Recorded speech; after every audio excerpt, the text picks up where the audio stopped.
Hey guys, so welcome to another lesson. And today we are talking about recursive function rules.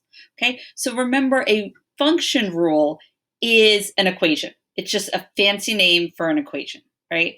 So a recursive function rule is talking specifically about the term right after or the term before, right? So we need to learn a little bit of new language here to kind of understand what these equations are good for, right? They're not great for finding the 100th term. We can't just plug in any number and find, plug in any x value and find the y value. Those were explicit formulas, right? And that was really a great formula for predicting things.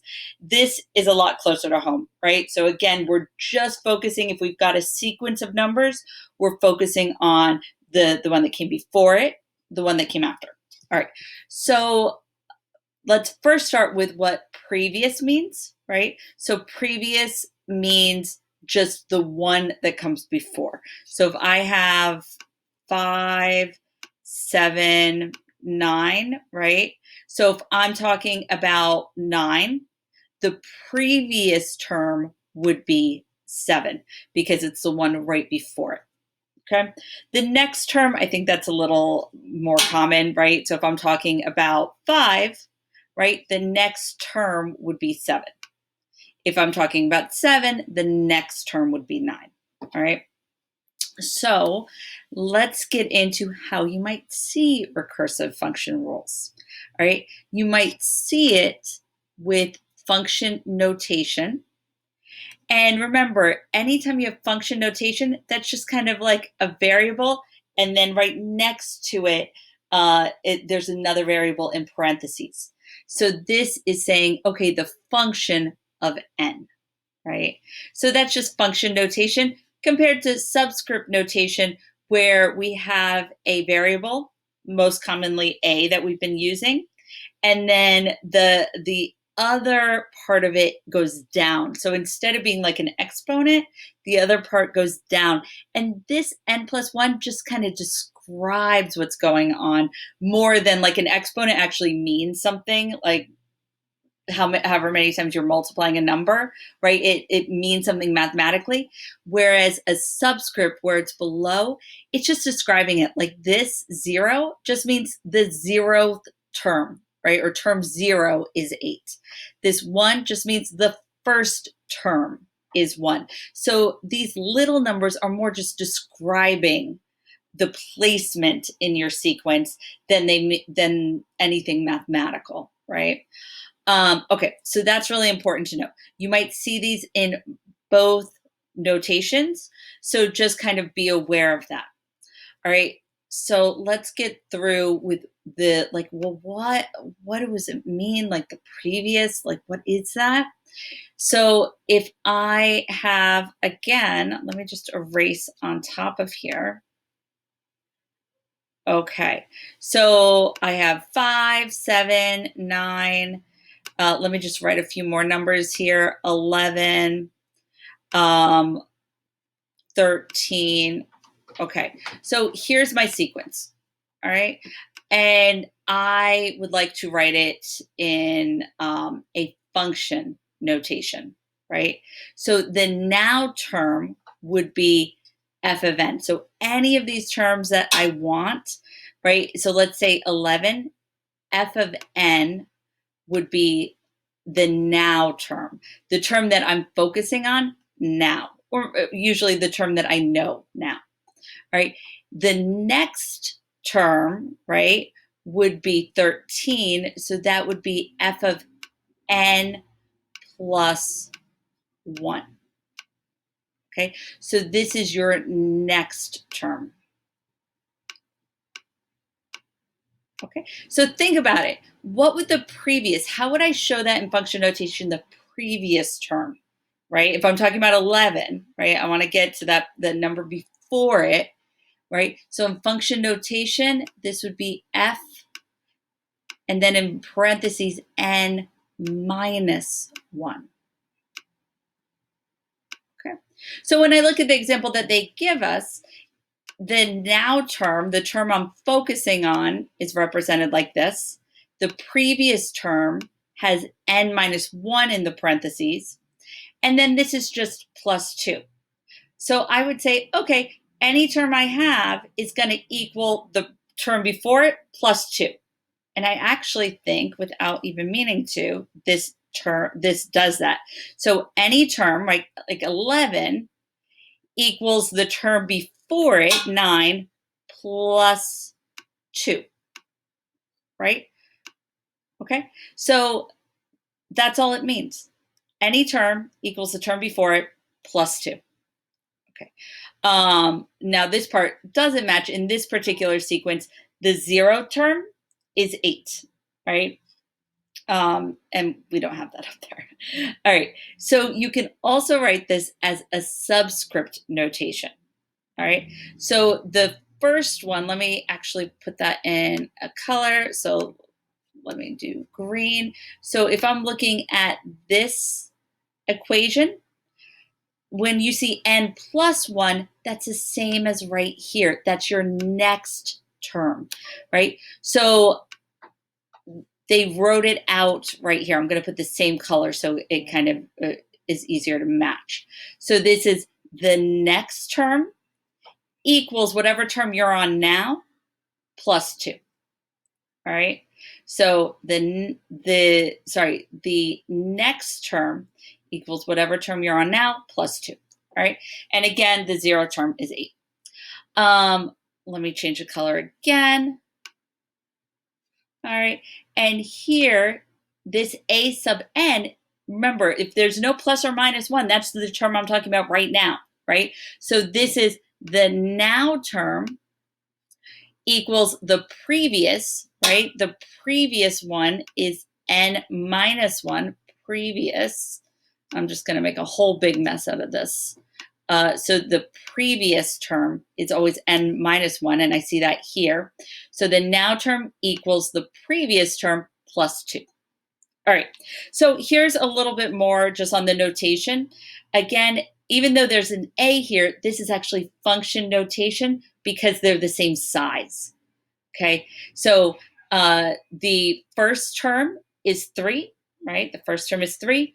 And here, this is the now term, whatever term you're focused on, equals the previous term plus 2. All right, so that's just a little bit on the vocabulary. And now let me erase all of this stuff. And actually, while I do that, why don't you look at the next slide that we're going to be going over. And you can read just what they're asking you to do in that first one. Okay. And actually, it's a good idea to pause me and try to fill these out yourselves, right? If you can do that. Okay. Wow, I never know how much I write until I start erasing it. Okay.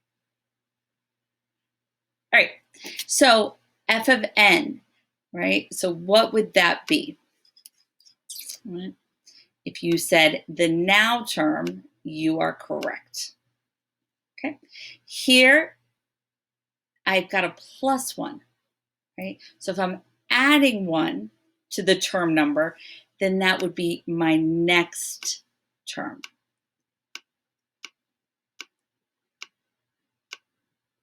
Okay, and if I've got a minus 1, then that's the one that comes before it, that previous term.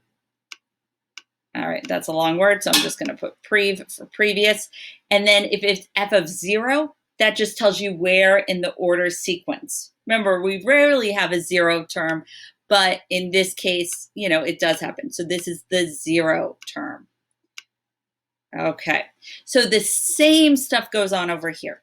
So just like I had a plus 1 and that was the next, this plus 1 means the exact same thing.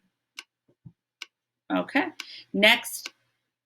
And I'm not going to write more because you know how long it takes me to erase. But this n, I just have the n by itself. That's the same thing as here. That's the now term. Minus 1, same thing here. Previous term. And a sub 0 is the 0 term. Okay, so these are different notations, But if you kind of are just focusing on the n plus 1 and where those are located, both notations are used to write recursive. So just kind of be familiar with both of those. All right, so again, I'm going to move on, and you can look at the next slide while I am busy erasing all of this, which hopefully is not as much. All right, so this is a good problem to do because it is also hint, hint on your classwork for today. So what I recommend you doing is watching this, looking at it. There's actually 2 problems on that slide. So when you do this example, there's one right underneath it. So make sure that you look at that one too. But I would watch this lesson, go do it, try to do it without looking back at any notes that you may have taken or looking back at this work and seeing if you can do it on your own from just your memory. Okay, so again, I'm looking at the recursive formula, right? So I'm talking about this where I have like n plus 1, n, right? So if I were to write this, this would be my previous term. Oops, that is a horrible looking P. And E. Okay, so my previous term equals my now term. Okay, that looks a little bit better, minus 2. Okay, so to start filling out this table, my first term tells me right here, my first term is 21. So I'm going to put a 21 here. All right, now I know, oops, I made a mistake. Can you figure out what it was? Okay, I need more coffee, apparently. So this is not the previous term, right? Look back at the last slide. This is not the previous term, which is kind of good because I butchered the spelling of, or it was just messy. So what is this? It's not the previous term. It is plus 1, which means it is the next term. Okay. All right. So now that we got that squared away, so plus 1 is your next term. So if I know that my first term, right, my first term is 21, then that means my next term, right, I can even replace the n with a 1 here. 1 plus 1 is 2, right? So my second term, my next term is going to be 21 minus 2, right? 21 minus 2, I think that gives me 19. Okay, and I can keep going. If I'm at 19, if I'm at my second term, right, then that means the next term, or term 3, is going to be equal to my second term minus 2. So 19 minus 2 is 17. Okay, and then same thing. So if I want to know the next term, the fourth term, that would be 17 minus 2, which is 15. And then the fifth term is equal to the fourth term minus another 2, which is 13. Okay. All right. So that is the lesson for today. Do your Desmos activity, and I will see you probably tomorrow because I've got another lesson coming. All right. Bye, guys.